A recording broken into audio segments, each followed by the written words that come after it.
Hola, sí, bona tarda.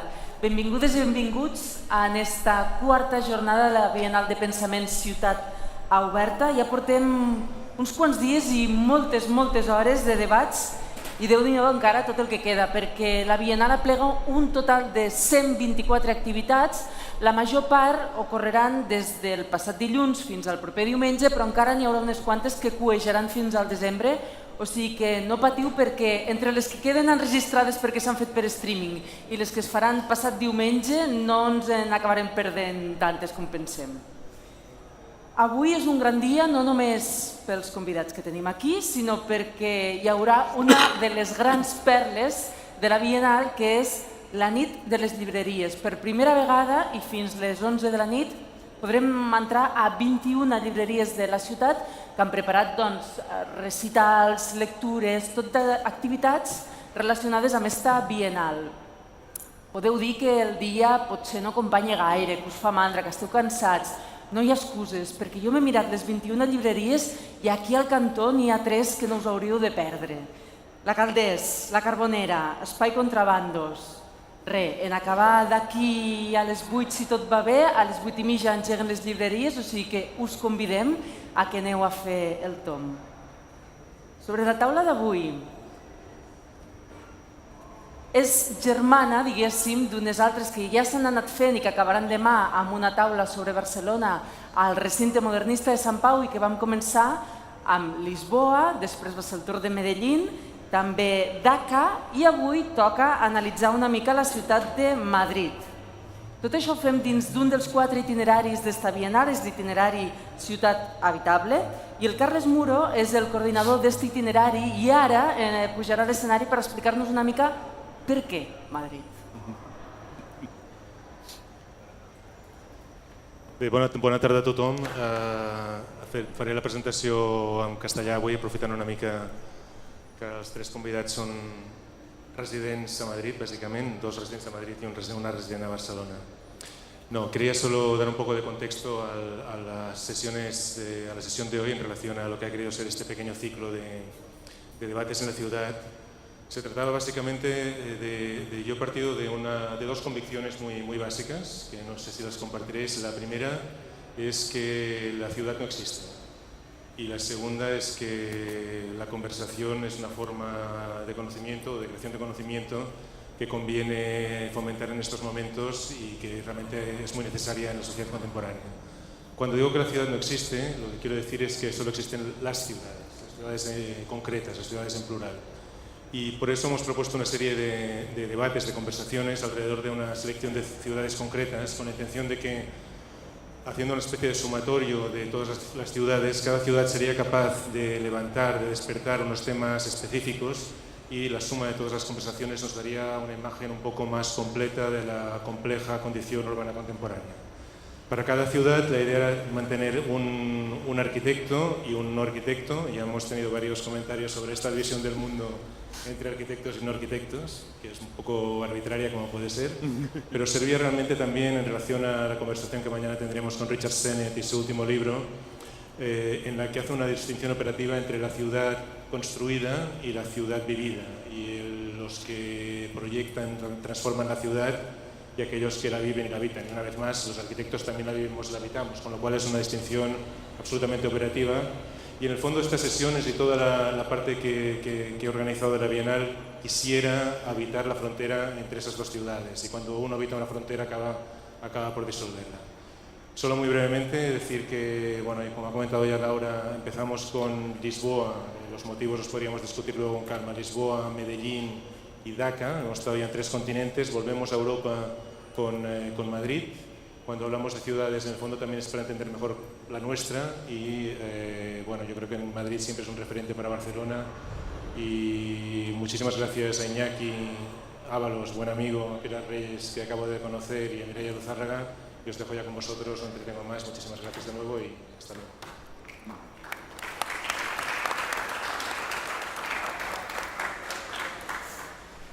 Muy bien, pues muchas gracias, Carlas, por la introducción. Yo creo que, así para empezar, me gustaría como resaltar una peculiaridad muy grande que tiene Madrid. Bueno, una peculiaridad muy grande es, que luego hablaremos sobre ella, es como precisamente las disciplinas en las que estamos, ¿no? Que decía Carla, es un arquitecto y un arquitecto, Pilar es editora y luego hablaremos, pero una peculiaridad muy grande también es que vivís en Madrid pero no sois de Madrid. Pilar viene de Bogotá, Iñaki viene de San Sebastián. Iñaki lleva muchos años en Madrid, pero Pilar lleva 10 y Iñaki llevará 40, 30, algo así. Sí, pero interrumpidos, sí, algo así. Pues estaría muy bien el escuchar de vuestra mano cómo es esa experiencia de vivir Madrid viniendo desde otra ciudad y ser foráneo en Madrid. No sé. ¿Tú misma? Pilar. Bueno, primero que todo, Carlos, muchas gracias por la invitación. La verdad, cuando venía en el AVE pensaba que es absolutamente temerario que yo esté sentada aquí hablando de Madrid. Hago parte del lado no arquitecto del mundo. Y quizás mi conocimiento primero de Madrid parte de una base que ya no es la ciudad vivida, sino la ciudad imaginada. Yo soy editora hace 25 años. Trabajo en un grupo, toda mi experiencia, digamos, editorial ha sido en grupos españoles, cuyo centro es el mundo editorial español, y con una capitanía en principio en Madrid muy, muy importante. Es decir, que la Madrid que yo conocí fue una ciudad leída, la ciudad que inventaban los escritores o los músicos, o pensar en Madrid y no pensar en Joaquín Sabina es muy difícil para quienes somos latinoamericanos. Por tanto, esa idea de la ciudad imaginada, digamos, para mí fue el primer conocimiento de Madrid. Luego fue la ciudad de mis jefes, digamos. Para el mundo editorial, España y en un punto específicamente Madrid es un centro importante. Finalmente, España es el país que lidera la producción editorial del idioma, que fue comprando editoriales por toda América Latina. Por tanto, esa idea, digamos, de centro, que después en mi carrera editorial se fue matizando muchísimo, qué significa el centro en el mundo editorial, pues Madrid significaba un poco eso, una capital que de alguna manera generaba un intercambio editorial entre la propia América Latina, que es algo muy curioso. Como si un autor, para que fuera visible para un lector colombiano, un autor venezolano, por poner un ejemplo, tuviera que pasar por Madrid para que el lector colombiano lo viera. Y digo lector colombiano pensando en un autor venezolano o argentino o mexicano. Yeah. Es decir, ese papel en hacer ver América Latina entre sí fue mi segunda como aproximación a Madrid. Estoy viviendo en Madrid desde el año 2009, liderando una editorial como es Alfaguara, con una historia en la tradición editorial de Madrid muy, muy importante. También estoy a cargo de un sello de no ficción como Taurus, que tiene una historia editorial dentro de Madrid y dentro de España muy, muy importante. Y veo las cosas de otro modo, en el sentido de que siempre me pareció que me hacía la pregunta de por qué tenía que pasar un autor por Madrid para verse reflejado en América Latina. Y quizás pienso que desde aquí, desde Madrid o desde Barcelona, se ha hecho un trabajo, hay una conciencia de lo que significa la cultura muy importante, como de generar hitos de consagración, de visibilidad, de que América Latina todavía no ha logrado estructurar del todo, y en ese sentido, digamos, veo no con una idea como colonial simple el problema, sino al contrario, con una sensación de sitios donde lo cultural se respeta profundamente, o sus mecanismos, cuánto hay que construir de digamos, de tejido para que, bueno, para generar ser un centro. Y también qué tanto han cambiado los centros culturales. Yo creo que hoy puedes decir Madrid, pero puedes decir México, o puedes decir Buenos Aires, o puedes decir Bogotá, o puedes decir Medellín, ciudad que estuvo presentada aquí. Creo que seguramente hablaron de los parques biblioteca y de lo que ha implicado eso para una ciudad de montaña como Medellín, y cuánto han cambiado los centros, ¿no? Desde América Latina parecería haber, uno pensaba había un centro, cuando estás aquí te das cuenta que eso no es verdad, que hay muchos centros. Y dos, mi relación con Madrid es de enamoramiento en realidad, porque esa ciudad leída, al verla en la vida diaria, me hizo descubrir que Madrid es, para ser de Madrid no tiene que pasar mucho tiempo, y que esa ciudad recreada en los libros se parece mucho a la ciudad que vives, ¿no? La memoria de Madrid recreada en la literatura se parece a Madrid. No hay como un invento literario que no tenga un correlato en la realidad, y es bonito descubrir esa Madrid vivida en contraste con la Madrid leída, ¿no? Qué bonito. Muy bien, Iñaki. Bueno, yo tampoco soy, como bien has dicho, yo soy nacido en San Sebastián y fui ya bastante tarde a Madrid. Supongo que por razones bastante parecidas, digamos, a las tuyas. Por una parte, profesionales. No había universidad en San Sebastián cuando yo tenía la edad de ir a la universidad. Y la segunda razón es que las balas pasaban muy cerca de nuestra casa y tuvimos que irnos, así de sencillo, como la de todos los demás que vivían entonces en San Sebastián. Por lo tanto, yo no había estado nunca en Madrid. Eso es graciosísimo. Habíamos viajado, mi familia era viajera, habíamos viajado por Europa, etc. No se nos había ocurrido nunca ir a Madrid. Y pensaba, como tantos otros, que era un poblachón manchego de estar tan al lado. Y recuerdo perfectamente el día, la noche, porque llegamos por la noche, en la que entramos en Madrid. Yo tenía que tener 16 años, 15 o 16 años tenía.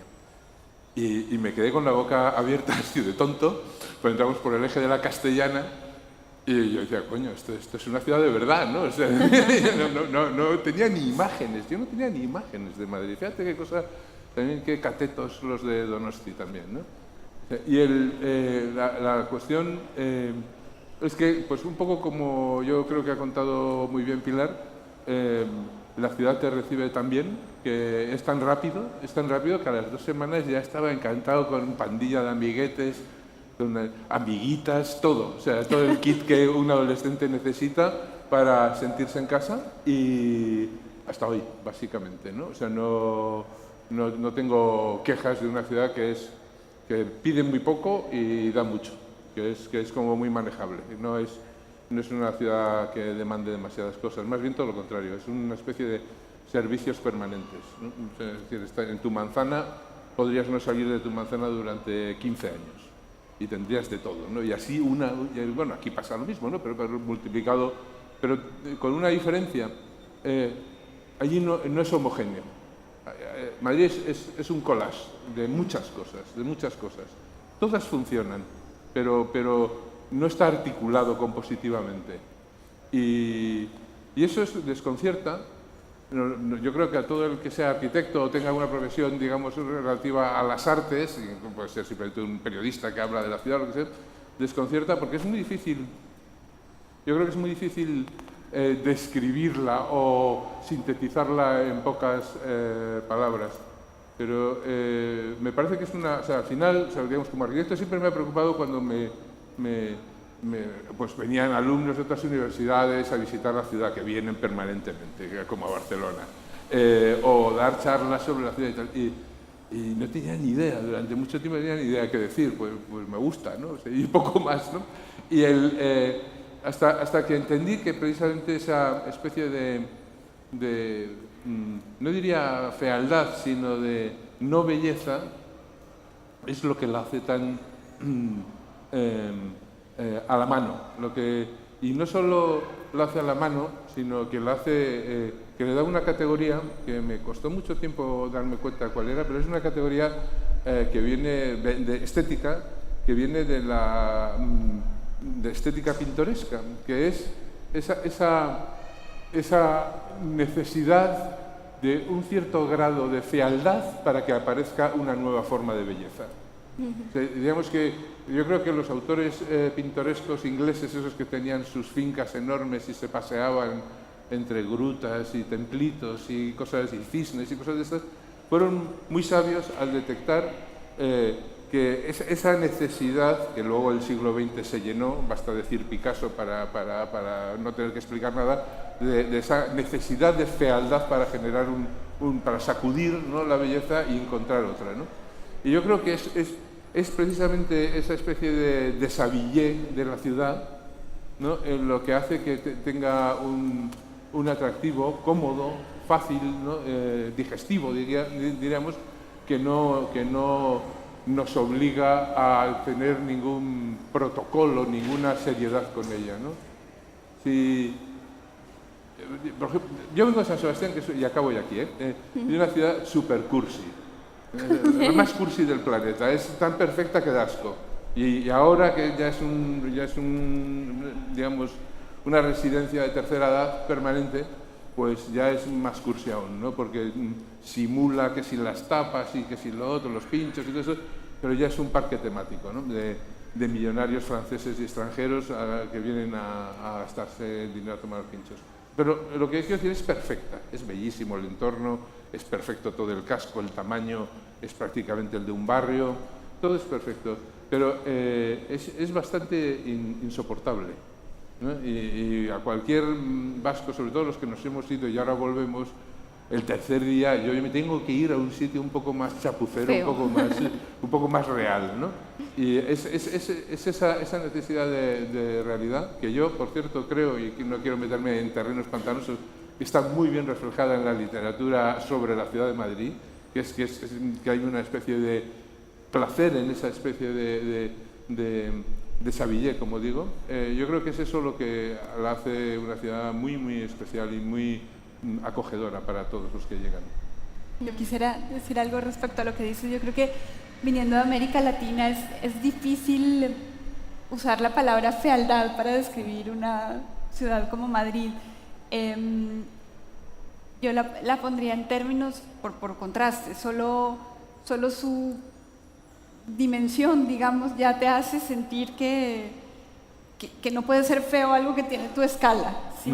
Quiero decir, si vienes del DF, que es como la hipertrofia del tamaño, o de una ciudad como Bogotá extendida, larguísima, donde moverte de un sitio al otro tardas 2 horas, o de pronto empiezas a ver una ciudad a tu escala, ¿no? A mí lo que me llamó más la atención es que era una ciudad europea, pero sin monumentalidad en el sentido clásico de ese término, ¿no? Es una ciudad de barrios, con muchos centros y con un centro todavía también muy activo, y de algún modo cómo es imposible en Madrid sentir extrañeza, y eso es algo, yo creo que muy notorio. Si uno lee libros de viajes de escritores sobre ciudades, casi siempre la primera reflexión es qué extraño es esto al sitio, la extrañeza primera y la necesidad de guía al sitio donde llegas. Y en toda la literatura de Madrid, mucha escrita, me atrevería a decir una gran mayoría escrita por gente que no es de Madrid, nunca hay la idea de extrañeza. Ese término no existe para describir literariamente a Madrid.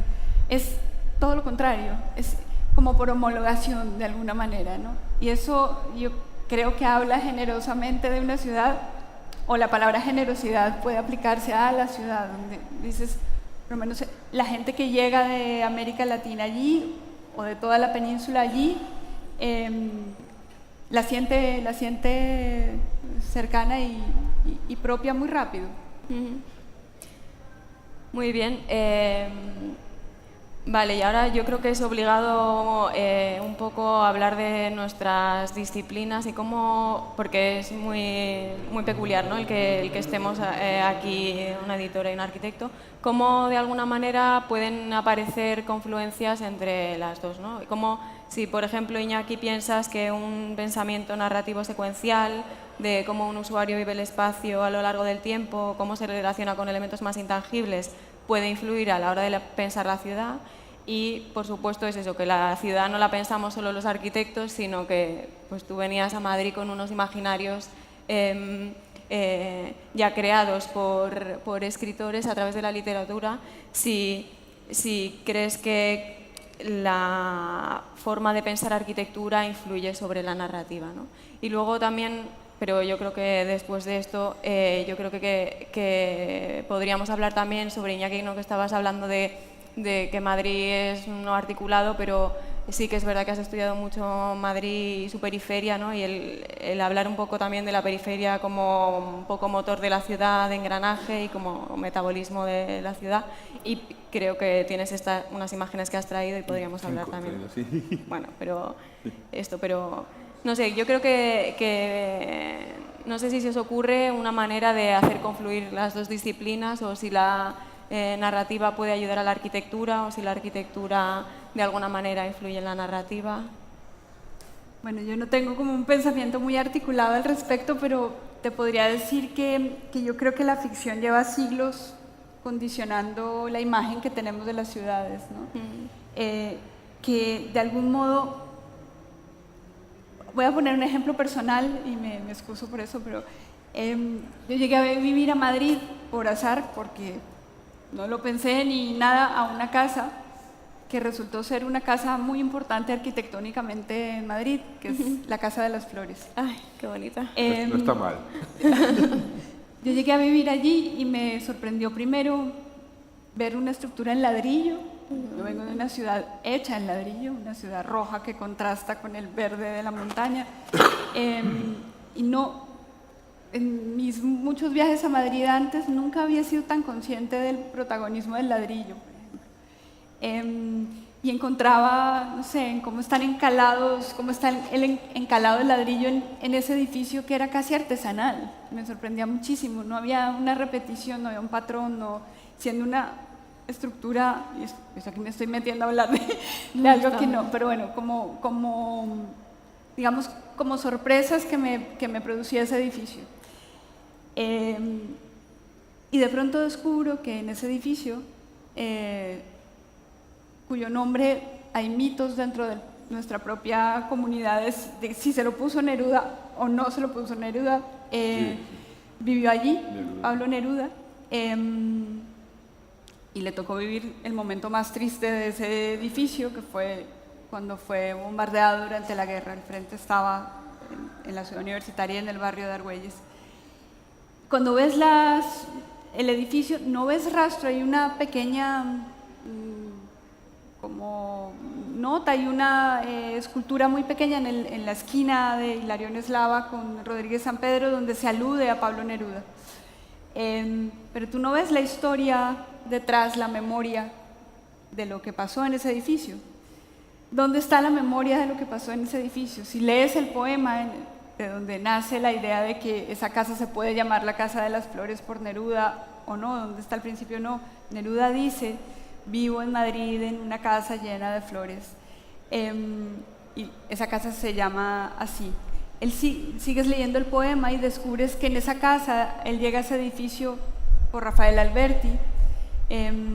Allí estuvo con Lorca, y termina toda esa, habla del mercado de Argüelles, va describiendo toda la zona como con la alegría de los amigos, de los bares, de la casa Manolo que queda en la esquina. La idea del barrio, va texturando el barrio en el poema y termina contando el bombardeo y la sangre. El final del poema es muy, muy emotivo y muy duro. Y yo pensaba con eso, ¿qué hace la literatura sobre la arquitectura, digamos? Es muy difícil dejar memoria del pasado, salvo en una placa. Cuando lees ese poema, tienes la inmediata sensación de estar viendo el pasado. Quizás el poder enorme de la literatura puede ser ese. Es como dejar el pasado vivo, como en una estampa que hoy una lectora del año 2018 puede recuperar qué pasó en 1936 con la misma sensación vívida de quien te presta sus ojos, que es el poeta. Yo vivo en esa casa y tengo la sensación de que es una casa feliz, digamos, que es una casa generosa en el sentido de que está llena de luz, hay un patio interior, y entonces los vecinos que están en la parte interior del edificio ven naturaleza, es una casa generosa. Cuando piensas que el pasado que vivió esa casa es tan intenso, te podría decir, aventurando algo, que la relación entre la literatura y la arquitectura está ahí. Vivimos la arquitectura vívidamente porque yo vivo en el edificio que diseñó Secundino Zuazo y vivo su idea de la luz y su idea de artesanal de cómo construir el edificio, y al mismo tiempo la literatura me ha aportado la historia de ese edificio, el pasado, pero con la parte vívida de quien es capaz de transformarlo en obra de arte y te hace sentir a ti cuando te sientas y lees ese poema, ¿qué pasó entonces, no? Eso es muy bien. Sí, ¿qué es esto? Pero me gustaría decir una cosa. Cuando estabas hablando me acordé de que cuando me invitaron, estuve un año de profesor en Columbia University en Nueva York y yo no tenía ni idea, me habían dado el alojamiento, todo, y cuando llegamos allí, pues fuimos a Butler House, está bien, un edificio así de principios del siglo pasado, bien. Y como al mes así de vivir ahí, me di cuenta de que Lorca había estado en Columbia University, y fui al profesor de literatura que había allí, que se conocía mucho la literatura española, y me dijo, por supuesto, vivió en el Butler House, o sea, en el mismo sitio. Desde ese momento ya no podía vivir allí tranquilo, ¿no? O sea, yo que me estaba tranquilito haciendo mis clases y tal, sentí el peso del poeta en Nueva York. Además tengo bastante relación con la familia de Lorca, y que es que me obsesionó hasta el último minuto, ¿no? Qué responsabilidad, ¿no? Cómo aprovechó él el tiempo, ¿no? Y yo ahí haciendo el tonto, ¿no? Dando clasecitas, ¿no? Pero la literatura tiene una fuerza enorme sobre las piedras, ¿no? Y viceversa. Y hay cantidad vamos, es tan inherente, ¿no? A la arquitectura, la narración, por así decirlo, está tan pegada a la arquitectura que en ese sentido yo creo que es maravilloso hablar a la vez de literatura y de arquitectura. Y yo no sé cómo puedo, ¿cómo le doy a esto? ¿Le doy al next y ya está? ¿Apuntando a algún lado? Sí. No, pero te debiera dar al back. Ahí está. He traído muy pocas, ¿eh? Son 5 imágenes o 6 imágenes de edificios a lo largo del tiempo, hechos por mí. Este es el primero que hice, unas viviendas para jóvenes que acabaron siendo viviendas para gitanos, literalmente. Vamos a decir que estaban desmontando una colonia. Está en la M30 y creo que fue un gran éxito, primero porque nos llevaron al MoMA con unas viviendas de protección oficial, en segundo lugar porque inventamos bastantes cosas allí. Es la primera fachada transventilada que se hizo en Madrid, es también la primera vez que con la demolición para el sótano se hizo una barrera acústica verde. Digamos que hay 3 o 4 cosas ahí que funcionaron muy bien, y todavía hoy me siento el orgullo de decir que cada vez que me acerco me reciben los antiguos residentes, porque va cambiando, me reciben como a un marqués, porque la verdad es que eso es un lujo asiático. Pero lo he traído con la primera porque precisamente lo que tú decías, la M30 es una forma de almendra que yo creo que la conocéis muchos, ¿no? que divide la ciudad claramente entre centro y periferia, y a la que se le ha dedicado precisamente mucha literatura. Juan Benet habló mucho de la almendra central, etcétera, etcétera, ¿no? Y es verdad, es absolutamente cierto que es el límite, digamos, de la ciudad, yo diría, preguerra civil y la ciudad posguerra civil, ¿no? Hacia el sur y hacia el sureste está, a mí me encantan los toponimios, y este es fantástico porque está la zona que se llama Vacía Madrid, que como su propio nombre indica, pues es la gran cloaca de Madrid, ¿no? Es la depresión que va, digamos, a los afluentes del Tajo y por donde siempre ha evacuado Madrid toda su basura, ¿no? Y ahí, lo que veis, ganamos un concurso que nadie hacía esos concursos, todo el mundo quería hacer pequeños centros culturales. Nosotros entonces queríamos hacer algo distinto, plantas de reciclaje. Esta es una planta de compostaje. Al fondo está la colina que resume 40 años de basura de Madrid. Prácticamente entonces, pues desde la posguerra, desde el 39 hasta cuando empezamos a hacer esto, y que se completaba con otro edificio, que es justo desde el que se ha hecho esta foto, que es el de reciclaje de la basura, la planta más grande de reciclaje de basura de Europa, y en la que ganamos el concurso, que era el mayor contrato del Ayuntamiento de Madrid, simplemente porque, ¿sabéis esa pasarelita? Lo que hicimos fue ensancharla 1,5 metros más de los mínimos. Esa pasarelita es en principio para que los trabajadores vayan a sus puestos de trabajo. La ensanchamos un poquito más y de los 10.000 y pico metros dedicamos 150 a lo que llamábamos un museo de la basura en la vida cotidiana, para que fuera visitable por colegios. Y eso nos dio 2 puntitos de 100 a la propuesta, y fueron los 2 puntitos que nos dieron a nosotros y sobre todo a los que se forraron, que son los que se llevaron el contrato, claro, la concesión, ¿no? Y siempre le he tenido muchísimo cariño por ese tipo de ideas que no se tienen todos los días, una idea feliz, simple y que sigue funcionando hoy muy bien. Pero sobre todo porque toda esta arquitectura industrial describe esta parte del Madrid que no tiene, digamos, más raíces que las que da el toponimio, ¿no? Otro trabajo que hemos hecho ya hace bastante tiempo, o mucho tiempo, fue esta torrecita, que es una biblioteca. Esa biblioteca es en estos momentos, parece una tontería, pero tiene su gracia, es la biblioteca con más libros en chino de España. Es la biblioteca del barrio de Usera, que es donde en estos momentos es casi el Chinatown madrileño. Tiene unos 30.000 libros en chino. Era un sitio, ya veis, es un barrio de Franco. Se ve todos los edificios de ladrillo que en el fondo son tan tristes, pero que componen una imagen tan fija en el tiempo, ¿no? Es casi vemos los rostros de los actores en blanco y negro del cine español, ¿no? Del Pisito y tal, ¿no? Y ahí había un edificio que se ve muy poco en la foto, al fondo, dorado y de hormigón rosa, que era la Junta Municipal, que era un edificio francamente feo, y era el único edificio público que había. Y entonces nosotros nos tocó este solar y decidimos hacer un edificio que tuviera prácticamente la misma entonación para dar un poco de una condición un poco pública y unirlos con una especie de paseo que justo a los otros 2 extremos recoge 2 parquecitos. Uno es el de Olof Palme, ¿os acordáis del sueco este? Y que le mataron, ¿no? Y el otro es, no me acuerdo cómo se llamaba, bueno, y así hicimos como un pequeño mall, un mínimo mall, que es el sitio donde se hacen todas las fiestas chinas, etcétera, ahora en estos momentos, y estoy muy orgulloso de este proyecto, ¿no?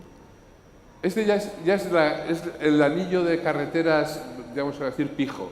Ya nos vamos justo al otro lado. Si estábamos aquí abajo, ahora estamos ya yendo hacia el noroeste, y ahí es un edificio de oficinas en un lazo que une la M30 con la A6 y la M40. Un lazo muy grande, y el edificio está justo como mareado por todos los movimientos que hay alrededor, y lo único que hace es, digamos, dejarse llevar por todas las curvas que lo rodean, que no están bien expresadas, es muy difícil. Habría que hacer una foto con un dron o algo así.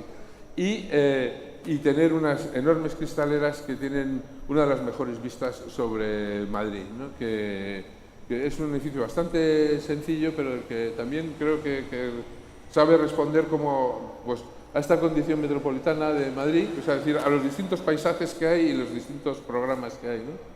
Y aquí ya un poco más al centro, bueno, mucho más al centro, esto está prácticamente en Colón, en la calle Orfila, que es como una de las calles más de lujo, está pegada a la embajada inglesa, por ejemplo, ¿no? Y son unos apartamentos que son como, en su día fueron los más caros de Madrid, lo cual está bien también pasar de vez en cuando, no solo dedicarse a la mugre y a digamos, a las carreteras y anillos, sino dedicarse un poco a todo. Y este también me gusta recordarlo porque era como una especie de afirmación de una cierta condición madrileña, que es hay muchísimas normas, supongo que igual que en Barcelona, de regulación estética y tal, pero hay que pasar un comité que es una pelmada y muy arbitrario, ¿no? Como todos. O sea, es un comité que además puede ir contra las normativas, puede decidir como le salga de las narices si te dan o no licencia, no necesita ajustarse a un razonamiento. Si estiman que no se adecúa, no se adecúa y punto pelota. Claro, era muy difícil cuando te obligan con balconcitos, con ladrillo y todas estas historias, era bastante difícil convencer, pero que teníamos la profunda convicción de que en Madrid se pueden hacer casas de vidrio porque el clima de Madrid es fantástico, las noches son frías, está a 600 metros de altura, todo lo que gana durante el día lo puede perder si se piensa bien por la noche y puedes hacer arquitectura pasiva de vidrio. Y sobre todo porque entonces pensamos que había esas maravillosas galerías acristaladas, que hay muchas en Madrid, que eran para soportar el invierno, que se empezaron a hacer en el siglo XVIII.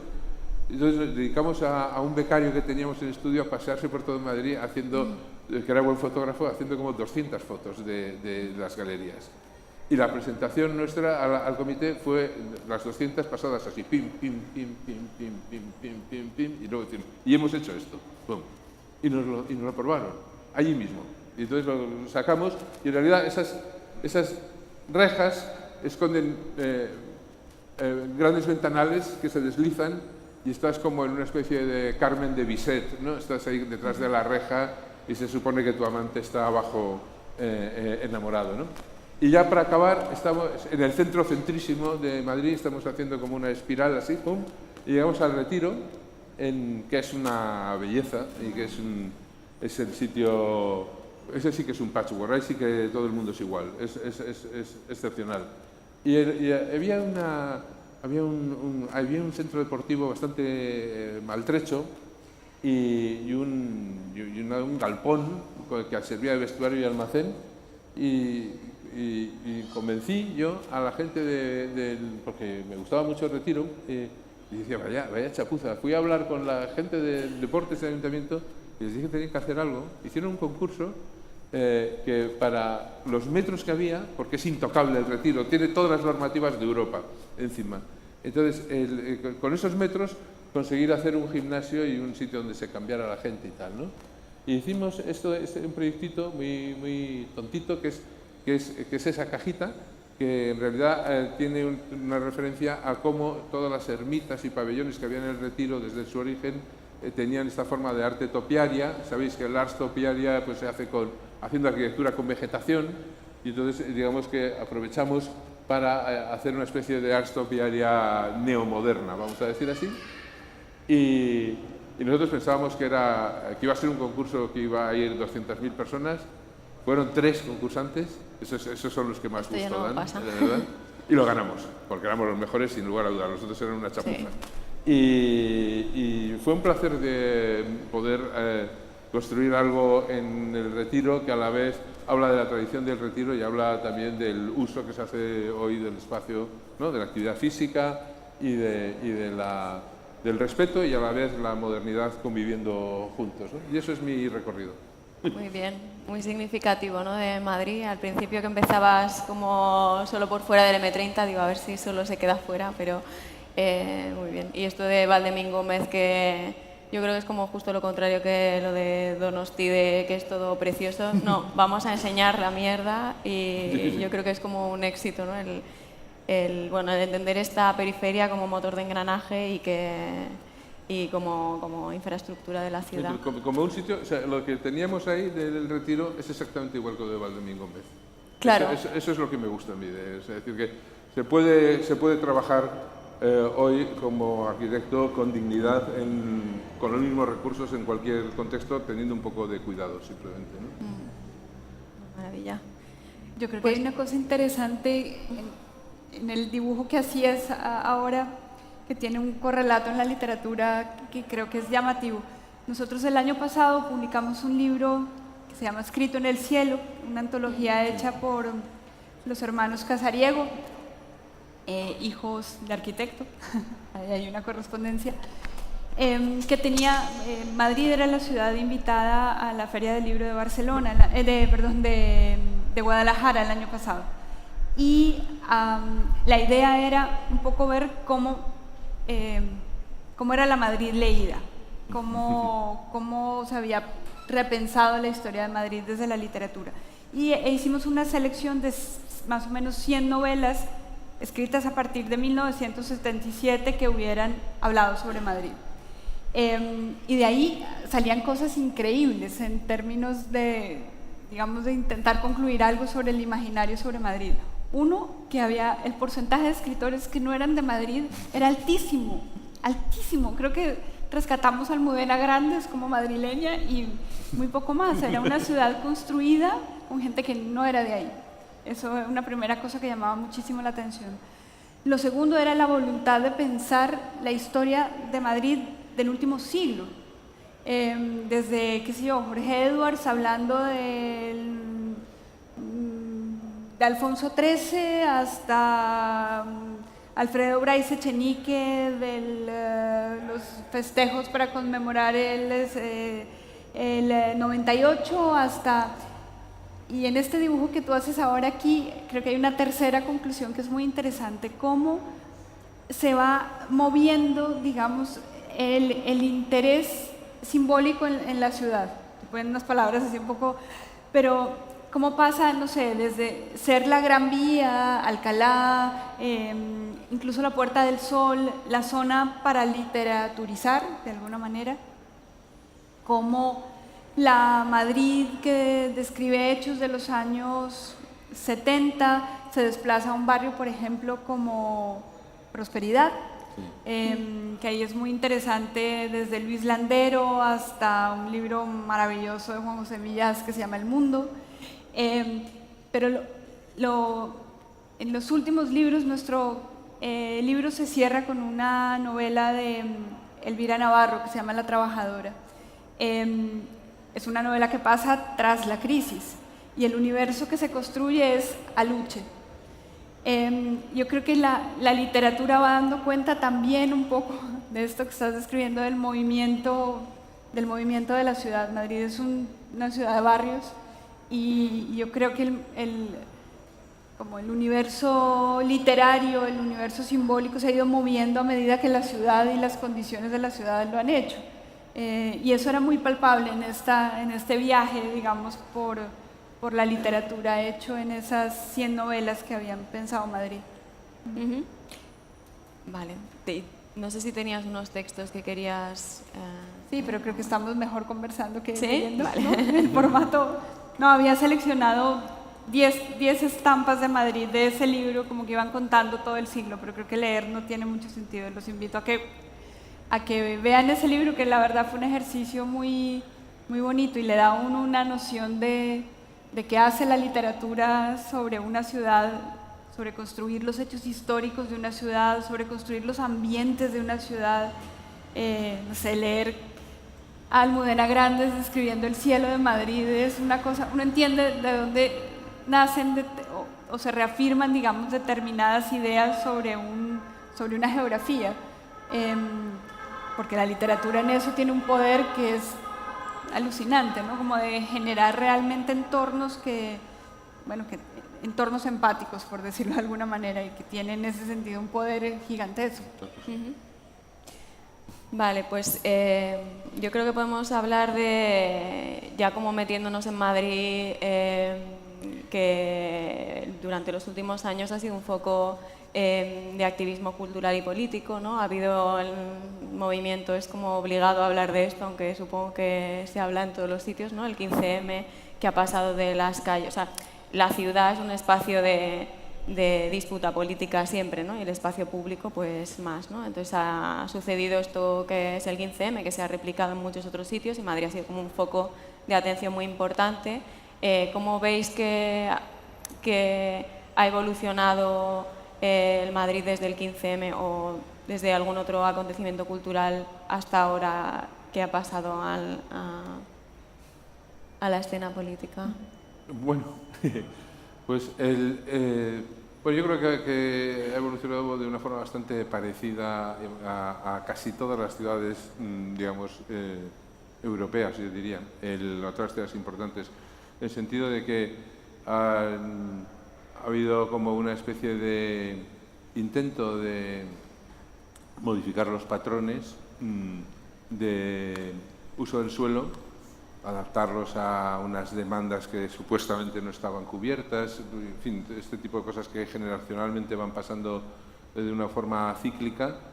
Y creo que ha habido algunos, esto es una opinión muy personal, o sea, tampoco la tengo muy articulada, pero creo que ha habido algunos movimientos en ese sentido que han sido muy ingenuos y que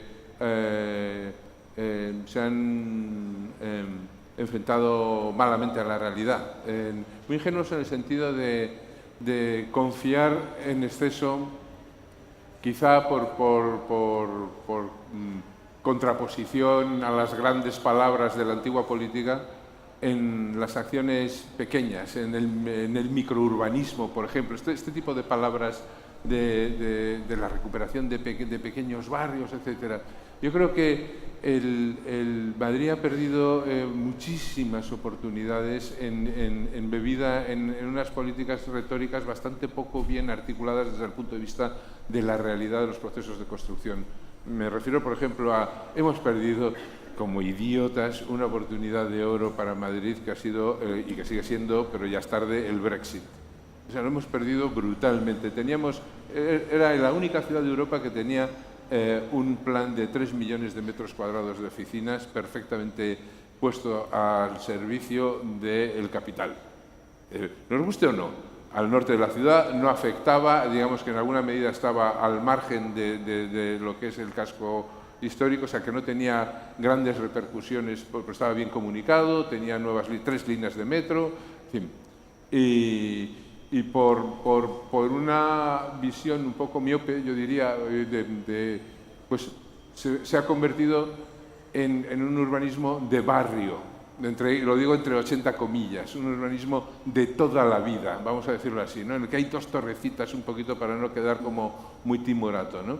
Bueno, yo creo que es precisamente lo que no le interesa a Madrid tener. Yo creo que Madrid tiene que construirse sobre decisiones que aumenten la diversidad, que le den la temperatura del tiempo de una forma más realista y más generosa, ¿no? Pero bueno, eso es una realidad, ¿no? Y por otra parte, yo diría que hay un proceso absoluto, y ese es, bueno, aquí en Barcelona es brutal, ¿no? Que esa especie de imposibilidad de reocupar por las clases, digamos, que la han ocupado siempre el centro de la ciudad, ¿no? O sea, esa que sí que era una política que había que haber hecho absolutamente defensiva y dura, o sea, se ha hecho incluso aquí, digamos que Barcelona ha sido el líder, ¿no? en detectar el problema y en lanzar los mensajes, se ha hecho de una forma repugnante en todas partes. En Madrid, es un desastre, ¿no? Entonces, tanto la atracción del dinero, que es fundamental para una ciudad, o sea, se piense de izquierdas, de derechas, de centro, de arriba o de abajo. O sea, una ciudad, si no hay dinero, no es una ciudad. O sea, eso está claro. Y la defensa de los residentes y de la gente mayor y de la gente que ya vive en los barrios, me parece que son 2 cosas perfectamente compatibles y que se han hecho de pena. Esa es mi opinión. Pero bueno, como se ha hecho de pena en todo el mundo, tampoco pasa nada. Y en mi territorio diría, yo creo que en términos culturales en Madrid están pasando un montón de cosas. Es muy interesante en términos de, qué sé yo, teatro, literatura, pero a veces tengo la sensación de que se cuenta mal. Y esa es una palabra que hoy está tan de moda y que es construir un relato. Pero yo creo que a Madrid le hace falta hacerlo, culturalmente hablando. Vuelvo a la Feria del Libro de Guadalajara del año pasado, donde era, imagínense, hablar de Madrid en México. O sea, había tantas cosas que contar. Y no era solo hacer un poco de antropología, historia y hablar de la inmigración española y el exilio, no, pero por supuesto parte importante de la cultura, y es lo que he venido intentando decir, es como su capacidad de evocar en el presente el pasado, ¿no? Y ver que somos producto de un discurrir, ¿no? Pues fue una presencia realmente triste, porque no tenía visión, no tenía como idea de de contar lo que allí está pasando. Era una serie como de pequeñas cosas aisladas, y yo creo que tendría mucho que decir Madrid en términos de cultura hoy, que no es que se esté inventando, que no es una política cultural, una política pública que no tenga que ver con la realidad. Yo creo que en la realidad están pasando un montón de cosas que la política pública tendría de alguna manera que reflejar. Solo barrios donde yo creo que se han hecho experimentos culturales maravillosos en términos de trabajo con inmigración, como un barrio como Lavapiés, por ejemplo. Lo que está pasando hoy allí, yo creo que es muy interesante.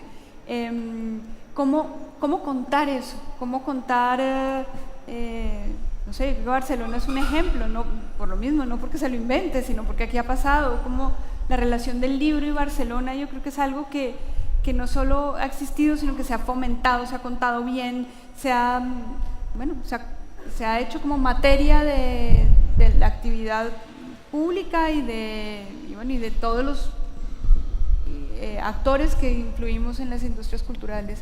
Yo creo que a Madrid le hace falta eso. Y en este momento donde, por supuesto, la agitación política implica unas cosas para la cultura, yo creo que yo tengo la sensación a veces que podemos estar viviendo un momento como principios de los 20, es decir, donde el arte hace gestos, donde la relación entre el arte y la política hay que pensarse, donde el arte tiene unas cosas que decir a la hora de generar como hechos simbólicos muy fuertes, que eso está pasando, de hecho, sobre todo en las artes plásticas. Y ¿cómo se cuenta eso? Y creo que lo estamos contando mal. Claro, sí, recogiendo vuestros comentarios, yo creo que también, y además aprovechando que estamos en esta Bienal de Pensamiento de Barcelona, quería preguntaros si, por ejemplo, Iñaki estaba diciendo, pues para las ciudades es importante el traer capital, pero también es importante pues, que los fenómenos de gentrificación no sucedan, ¿no? Ha habido como un cambio y también en Barcelona un cambio político importante, que bueno, también estamos intentando luchar contra la gentrificación y nos está haciendo muy bien, pero pensáis que y sí que se está intentando, tanto en una como en otra, incorporar como nuevos agentes a la discusión, como por ejemplo, pues en Madrid ha habido ahora, hace unos meses, una polémica muy grande, pues porque se han puesto a mirar cómo ha sido, con perspectiva de género, el túnel, el soterramiento de la M30. A través de la perspectiva de género se ha hecho un estudio sobre si es más viable o menos viable, ¿no? O el incorporar a la conversación pues, todo este pensamiento crítico, la perspectiva de género, la perspectiva medioambiental, ¿no? Los apartamentos de la calle Orfila seguro que tienen algo que hacer sobre el aire de Madrid que otro tipo de arquitecturas no, o pues incorporar a la conversación también sobre el pensar la ciudad, pues los agentes culturales, ¿no? ¿Creéis que esto es importante o sea, es importante pensarlo justo además en esta Bienal, ¿no? Que estamos teniendo aquí a Rosy Braidotti, a Pablo Preciado, a Judith Butler, ¿no? que también tienen este pensamiento crítico, ¿no? Sobre las ciudades? Pues sí, claro. Sí, claro. Por alusiones a esto de Orfila, que es un pequeño ejemplo, pero yo creo que, y por seguir con el discurso de Pilar, de la narración, que dicho por un colombiano suena muy bien, porque todos recordamos narraciones maravillosas colombianas, así que a lo mejor el que tenga que inventarse el relato de Madrid quizá deba ser de tu patria, ¿no? Pero no vendría mal. Pero yo lo que quiero decir es que el Madrid efectivamente necesita un relato, pero lo tiene y lo puede estirar, ¿no? Yo quiero contar una anécdota sobre temas medioambientales, no me voy a meter en los de género, voy a hablar solo de lo que a mí me ha interesado en los últimos años más que otras cosas y me he dedicado más que a otras cosas, ¿no? que es el tema, digamos, de hacer que todo este tema de la sostenibilidad no sea un cliché repugnante, sino sea algo de verdad, ¿no? Intentarlo, punto, ¿no? Hemos hecho bastantes estudios en Madrid, pero también en Harvard y en Columbia y en otras universidades sobre la ciudad de Madrid, porque es potencialmente es una ciudad que no voy a venderos aquí Madrid en Barcelona con todo lo que está lloviendo de las discusiones, pero sí quiero Madrid, Barcelona y todo ese rollo, sino quiero decir varias cosas.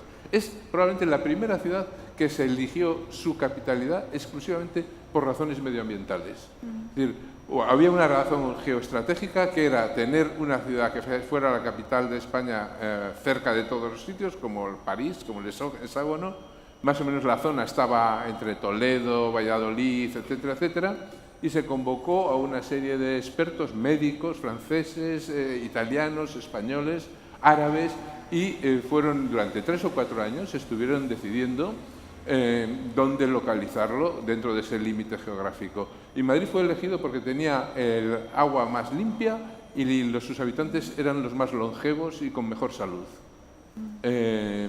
Sigue siendo un sitio fantástico de clima y sigue teniendo un agua fantástica, a pesar de que seamos la tira, ¿no? Muchos más que los 500 que había entonces, ¿no? Porque es una villa. Bueno, es decir, que tiene un principio medioambiental y que porque igual que Washington es todo lo contrario, la peor ciudad del mundo en el sentido medioambiental, ¿no? Húmeda, caliente, en fin, un desastre, ¿no? Esta sí estaba bien elegida. Y esto viene a cuento porque hoy en día tenemos instrumentos, porque ya hemos avanzado un poquito en la tecnificación, ya no es solo para producir, también es para medir, que nos permiten cuantificar cualquier proceso de cambio climático, etcétera. El hecho cierto es que trabajando con los mayores expertos que hay en estos momentos en el mundo, que muchos de los arquitectos de aquí los conocerán, los de Transolar alemanes, llegamos a una conclusión que nos dejó bastante alucinado, que es que Madrid es la única ciudad de más de 100.000 habitantes de Europa que podría ser pasiva, quiere decir, sin gastar un solo duro para climatizar, pasiva al 100% y durante todo el año en todos sus edificios residenciales y en todas sus viviendas, simplemente por las condiciones climáticas. Simplemente por eso. Construyendo, digamos, utilizando la masa adecuada y de la forma adecuada para que pueda ventilar, etcétera, etcétera. Pero vamos, simplemente reciclando bien el parque existente de viviendas se podría conseguir. Pero fíjate, en términos de salud, solo de salud, ¿no? No tener la polución que tenemos, en términos de polución acústica y química, ¿no? Ya solo en términos de salud sería una auténtica revolución. Eso sí que es un relato distinto, o sea, eso sí que es serio, ¿no? Bueno, y además es científico, o sea, no es ninguna tontería. Evidentemente no vas a hacer pasivo un laboratorio porque o un museo, porque necesita condiciones higrométricas y de temperatura constantes, pero o un auditorio que de repente hay 3.000 personas, bueno, pero todo lo que es el parque, digamos, residencial y de trabajo puede ser pasivo, y de hecho ya hay muchas construcciones que lo son. Voy al ministerio de fomento, porque además como estábamos trabajando entonces en Harvard, pues ya te abren las puertas, ¿no? Entonces pues vamos a aprovechar que me abren las puertas. Me abren las puertas y me reciben estupendamente, se quedan con la boca abierta cuando les explico y documento y dicen, oye, pues es interesantísimo. Yo, claro que sí, es una baza política, os ponéis un medallón aquí de oro, vamos, ¿no? Es decir que, bueno, vale, empezamos a trabajar con ellos en serio, hicimos un curso específico sobre este tema y todo iba bien. Y justo antes de acabar el curso, ¿qué pasa? Que dimite el consejero entonces, bueno, no quiero contar historias ya, bueno, dimite, tenía un follón, casi, bueno, follones de los políticos que tienen cada 10 minutos. Solo para acabar, los tiempos hoy en día hacen imposibles estos relatos. O sea, tú tienes las ideas, tienes el equipo, tienes los documentos, tienes todo, y ya le tienes comido el tarro al político y desaparece uno u otro, y se acabó, y vuelta a empezar. Y es muy cansina la vida del arquitecto en ese sentido. Es una constante, es como un trabajo de Sísifo, es ir para arriba y para abajo, para arriba y para abajo. Fin de mi cuento. Sí. Claro, esto, o sea, esto influiría muy bestia en la ciudad de Madrid, ¿no? Y todos estos conflictos que se están teniendo ahora con las restricciones de tráfico y tal, pues arreglaría bastante. Efectivamente, se podrían plantear de muchos modos, con más información pública. Sí.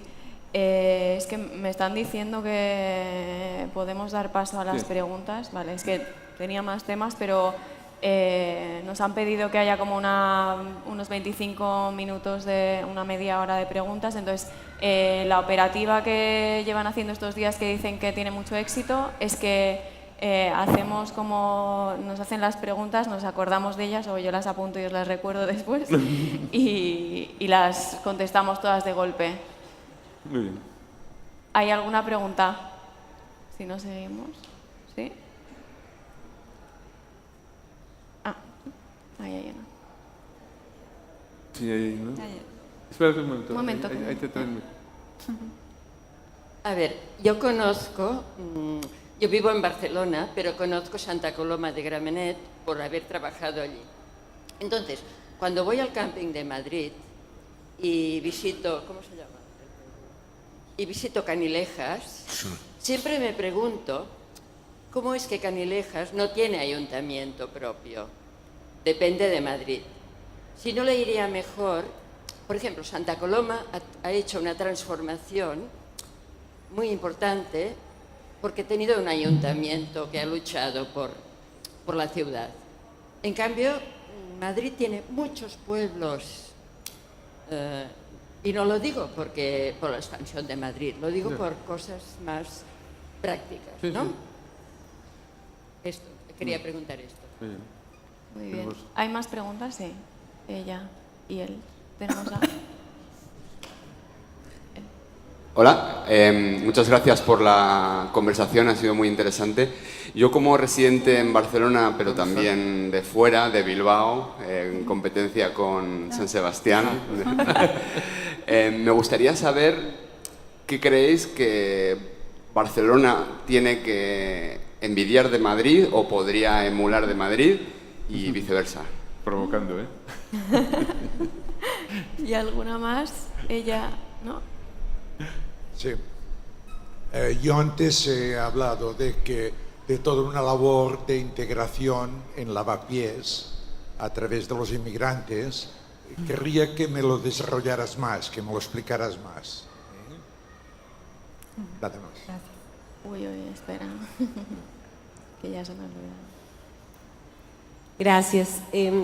Ustedes nos dejaron bastante provocados sobre, ya que disfrutan, quieren y viven tanto esta ciudad, ¿ustedes qué le agregarían? ¿Qué no tiene Madrid que ustedes quisieran que tuviera y cómo sería posible lograr esa Madrid que ustedes quisieran tener?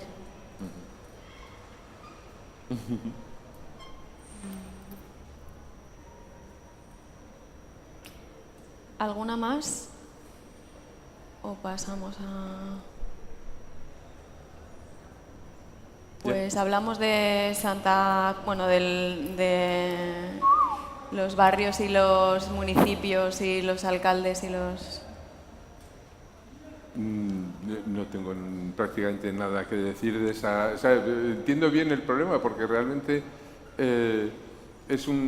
ha sido siempre un problema del crecimiento de las ciudades, el cómo se integran o no. Por ejemplo, en París, ¿no? Todo el París del Oeste es una batalla por si los ayuntamientos pequeñitos son independientes o no, pero a nivel de transporte público, etcétera. Yo creo que hay muchos ayuntamientos que sí están alrededor de Madrid y que se resisten a ser integrados y tampoco han conseguido grandes cosas. Yo creo que el territorio de Madrid es tan radioconcéntrico, es tan en sí mismo desde sus orígenes, es tan, digamos, capaz de atraer toda la energía hacia el centro, que es bueno. Estoy pensando en Melilla de San Antonio, al lado del aeropuerto, tiene el almacén de Amazon ahora, ¿no? O sea, ha conseguido, o sea, cosas así pueden conseguir, ¿no? Siendo, pero seguramente, por ejemplo, Velilla de San Antonio, que está al borde del parque regional, el que se vuela cuando se aterriza, se ve que hay unos charcos que en realidad eran de unas graveras y son unas lagunas así bastante bonitas. Ha conseguido eso, pero podría haber conseguido muchísimo más si hubiera sido del Ayuntamiento, y tarde o temprano será del Ayuntamiento de Madrid, porque es que el territorio irradia desde el centro. No tengo ese conocimiento del territorio próximo a Madrid para definirlo en términos políticos, pero sí en términos estratégicos sí lo veo muy claro, que tiene, digamos que, joder, Barcelona está en la costa y la costa es un atractor lineal, aquello es un punto, ¿no? O sea, es distinto. Y aquí tienes la sierra y la costa, o sea, tienes un balance, allí no hay nada. O sea, cuando llegas a Madrid está ahí, pum, y nada más, ¿no? Bueno, eso es un tema importante, pero yo querría contestar al de Bilbao. Dale. Por referencias, porque me parece que es una pregunta bastante curiosa. Que yo contestaría así. Vamos a hablar de San Sebastián, Bilbao, Madrid, Barcelona, Sevilla, Málaga, por poner 3 sitios de la geografía nacional. Yo creo que el 90% de la gente diría: yo prefiero Sevilla, Barcelona, San Sebastián. Bueno, yo afirmo contundentemente que es muchísimo mejor Málaga, Madrid y Bilbao que las otras ciudades. Y lo digo sinceramente porque simplemente viendo el mapa, y mira que soy de Donosti, o sea, esto me tienes que dar una copa luego, porque el mismo mapa habla por sí mismo, o sea, la foto aérea, si quieres. Hay una especie, o sea, me vais a perdonar, yo me expreso con mucha libertad siempre, así que el que se sienta ofendido, pues que se aguante o que lo diga. Pero toda la ciudad burguesa, en la ciudad del 19, ha luchado por hacer desaparecer la diferencia. Las grandes ciudades burguesas han tapado la diferencia. Son verdaderos espectáculos teatrales, son una falsedad absoluta, absoluta. Hoy en día, si queremos entender qué es una megalópoli, qué es una ciudad realmente contemporánea, tenemos que entender que es un patchwork, que las diferencias son visibles, que las diferencias enriquecen. Sevilla tiene un centro precioso, es que lo acabe, ¿no? Maravilloso. La ciudad más grande del año 1000, 1 millón de habitantes en el año 1000, la ciudad más grande del mundo, o sea, todavía está ahí, ¿no? O sea, San Sebastián es perfecta, ¿no? Barcelona es inmenso, el ensamble, ¿no? O sea, bueno, yo sinceramente creo que son productos culturales caducos, bellísimos, pero caducos. Y además son las ciudades que están resistiendo peor los tiempos actuales y que tienen más problemas. Sí, por eso defiendo Bilbao, Málaga y Madrid. Sobre Lavapiés, además, tomándolo, creo que lo que ha hecho es virtud de la diferencia.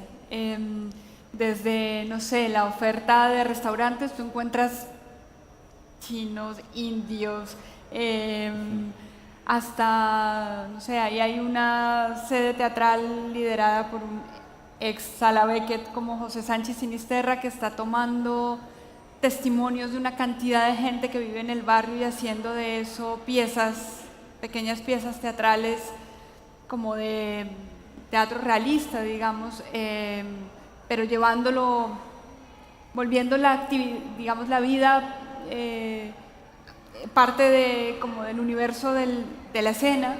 Han hecho exposiciones fotográficas por gente que vivía allí, que no son fotógrafos profesionales, pero lo son, dejando testimonio de la diversidad racial del barrio. Es decir, han hecho, creo, todo un proceso como de elaboración simbólica de lo que les está pasando. Y yo creo que es un barrio con una vida, y ves, es un barrio que no es el barrio Salamanca, es decir, no están no están lavando la cara del barrio para hacer esto. El barrio sigue siendo un barrio que se vive con todas las diferencias que tiene, con tensión en un punto, y eso no se esconde, eso lo ves, pero al mismo tiempo están elaborando. Yo creo que ahí la cultura y, digamos, el arte está haciendo un trabajo de cohesión muy interesante. Y en cuanto a qué no tiene Madrid, qué tiene Barcelona, Madrid no tiene fin. yo digo, esa gente que ahora se duerme.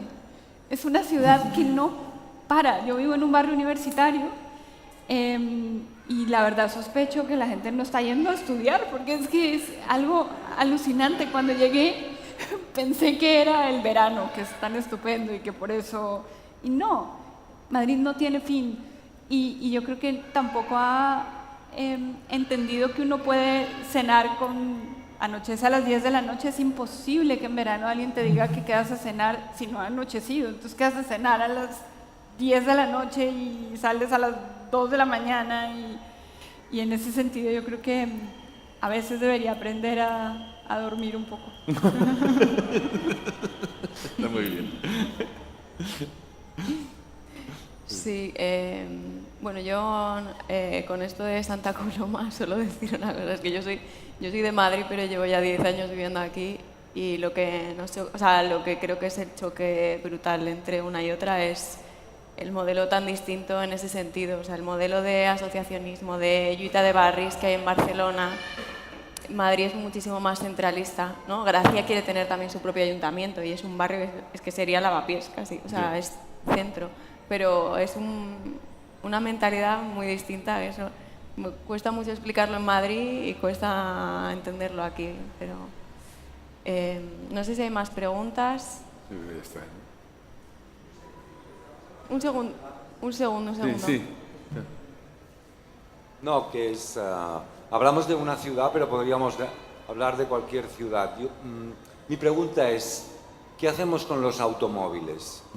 ¿Vale la pena luchar contra la hegemonía cultural del automóvil para que, en mi opinión, dejen de molestarnos? Aunque a veces puede afectar a cuestiones productivas, pero... Muy bien. Bueno, nadie tiene, trae la bola de cristal, me la he dejado en casa, pero bueno. Yo creo que que no es un proceso de cambio que esté siendo particularmente violento, ¿no? Mi generación, con 18 años y un día, estaba haciendo cola en la autoescuela.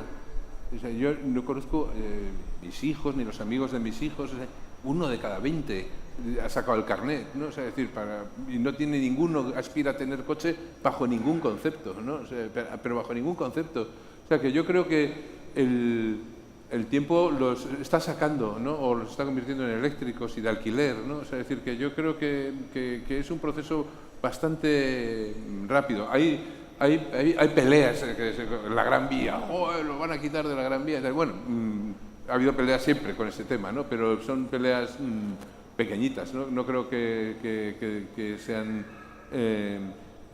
difíciles, ¿no? Y yo creo que en realidad el problema, claro, un arquitecto siempre es mucho más práctico. Yo me lo planteo el problema de la siguiente forma. ¿Cuántos millones de metros cúbicos de sótanos dedicados a garaje tenemos que van a ser inútiles de aquí a 20 años? ¿Qué hacemos con ellos? Ese es el tema en el centro de la ciudad. Es una reserva de espacio. Los chinos están ahora haciendo cultivos hidropónicos, agricultura hidropónica en los sótanos, con unos rendimientos... o sea, esa idea de la ciudad verde a lo mejor acaba siendo los garajes de los coches. O sea, es decir, que hay cantidad de cosas que se pueden pensar a partir de ahí. Yo creo que ese es bueno, por lo menos es el trabajo de los arquitectos, darle vueltas a lo que significan estos cambios. Pero yo de verdad que pienso que es una revolución que está pasando con una naturalidad que no nos esperábamos. Esa es mi opinión. Sí, pero sí que es un lugar del conflicto enorme, ¿no? En Barcelona también está, y además en Madrid y en Barcelona es muy paralelo, porque en Madrid ahora es como las madres que no puedo llevar al niño al colegio si llueve en el coche, no sé. O sea, que hay realmente unos problemas enormes, y en Barcelona se está haciendo este modelo de las superillas, se va a ensayar el modelo de las superillas, ¿no? Y no sé, ¿qué piensas tú? Sí.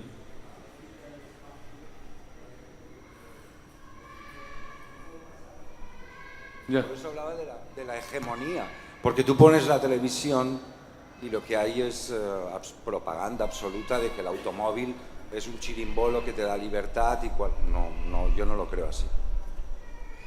No eres el único que no lo cree. Pero sí, la publicidad desde luego está dando duro, eso no cabe la menor duda. Será porque no les va muy bien.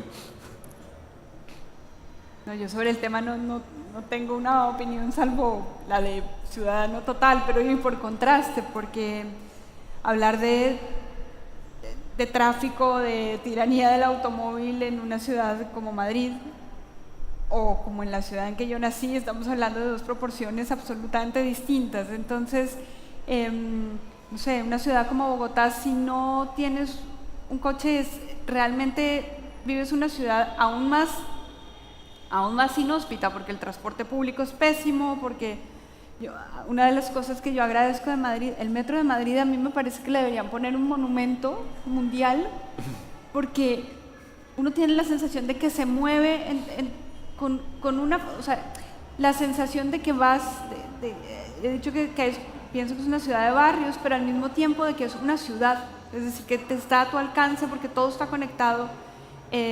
Para mí es te cambia totalmente tu relación con el espacio.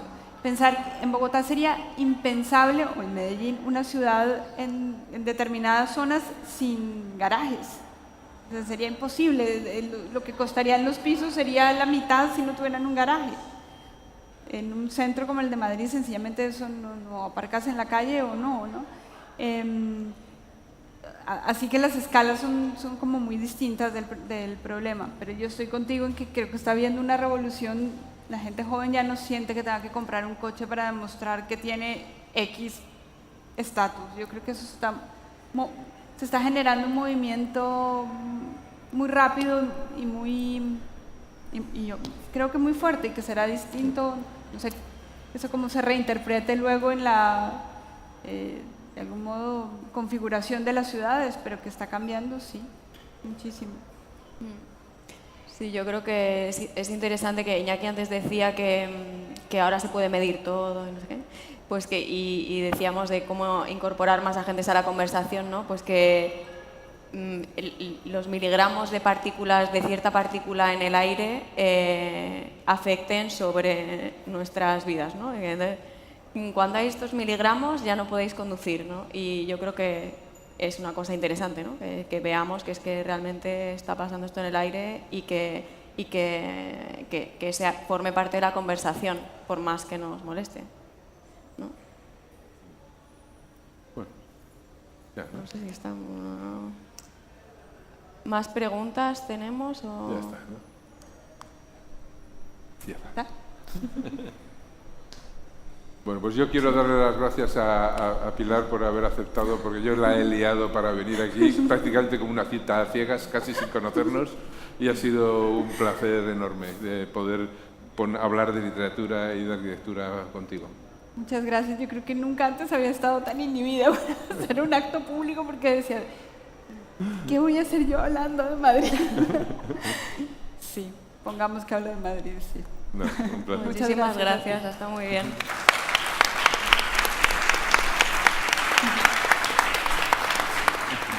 Moltes gràcies a tots tres per haver-nos teletransportat esta tarde a Madrid, a esta Madrid desavillé, que deia l'Iñaki, y esta Madrid sin fin que decía Pilar. Por cierto, ¿cómo era el título del libro de fragmentos? ¿Cómo se titula? Se llama Escrito en el cielo. Escrito en el cielo. Sí. En el cielo. Perquè recordo que ara tenim 21 llibreries de la ciutat obertes i qui tingui ganes d'aprofundir una mica més en este Madrid dels que no són madrilenys poden fer-ho buscant-la una d'aquestes 21 llibreries que obren fins les 11 de la nit. Més coses. Això ho teniu tot en este programa Demà Fantàstic que us heu degut trobar a les cadires i online també hi és. Si teniu ganes de reblar el clau per este itinerari que hem anat fent per algunes ciutats, us recordo que demà a les 6 en punt de la tarda al recinte modernista de Sant Pau anirem sense moure'ns de la ciutat perquè parlarem de Barcelona Ciutat Oberta, una taula interessantíssima amb ponents de luxe que moderarà l'arquitecte Josep Bohigas. Just després, Carles Muro dialogarà amb el catedràtic en Sociologia Richard Sennett sobre construir i habitar la ciutat. I just després, a les 9, es farà una activitat que a mi d'entrada em sembla interessantíssima, que es diu Hackathon Descobrir les Rondes, en què 500 estudiants de 6 escoles d'arquitectura començaran a resseguir els 37 quilòmetres de les rondes aturant-se tipus Via Crucis, aturant-se a punts claus per reflexionar quin sentit tenen estos anells urbans avui dia y en un futur. Yo no sé, Pilar, si te pongo en un aprieto, si te pido que hagamos como un broche ya para cerrar y irnos, que nos leas uno de los fragmentos que traías preparados. Venga. Muy bien. Venga. Muy bueno. Adiós.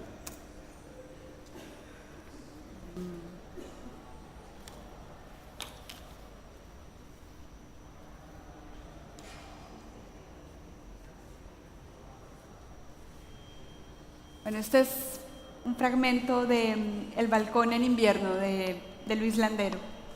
El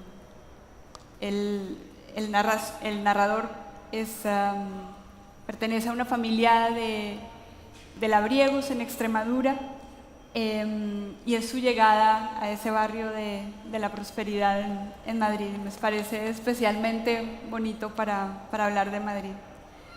Dice Landero: y más allá de la plaza, el mundo se hacía todavía más hostil. A unos 30 kilómetros por un camino de tierra estaba la estación del ferrocarril y mucho más allá, Madrid y el colegio, en una fuga que me iba alejando cada vez más de mis abrigados y seguros refugios infantiles. Hasta que un día de octubre de 1960 desmantelamos la casa y nos fuimos todos a Madrid. Y allá iba mi padre con su cayado, abriendo marcha, Moisés conduciendo a su pueblo hacia la tierra prometida. Había vendido un buen pedazo de la finca para comprar en Madrid un piso y una sepultura de 6 cuerpos. Lo demás lo llevábamos casi todo del pueblo, porque cuando emigramos nos trajimos a Madrid nuestro pueblo rural, nuestro modo de ser, nuestros cachivaches campesinos, calderos de cobre, orzas de barro, barreños y fuentes de loza con motivos florales, cuchillos de matanza, ollas y sartenes de hierro, la piedra de afilar, el hacha, damajuanas revestidas de caña o de esparto, sacos de arpillera, los altos y barrocos maceteros de forja, además del gato y 6 gallinas y un gallo con el que formamos un gallinero en la terraza para estupor y escándalo del vecindario. Y también nos fuimos con nuestro acento rústico y con nuestras palabras que fuimos dejando de usar poco a poco en nuestra relación con los demás, pero que conservamos y seguimos conservando cuando hablábamos entre nosotros. Entre nosotros decimos, por ejemplo, farraguas, triunfear, gaspatillo, puétaro, arrepío, farrajar, fechadura, arrancharse, migueras, mérula, poipa, batrularte, perrenque, mogañera, zafar, empicarse, panfarta, mocharte, falagar y muchísimas más. Son palabras viejas que se usaban antiguamente, que cada vez se conocen menos los propios jóvenes del pueblo y que no tardarán en olvidarse por completo, como todas las cosas del mundo campesino de entonces. Todo se perderá. Muy bien.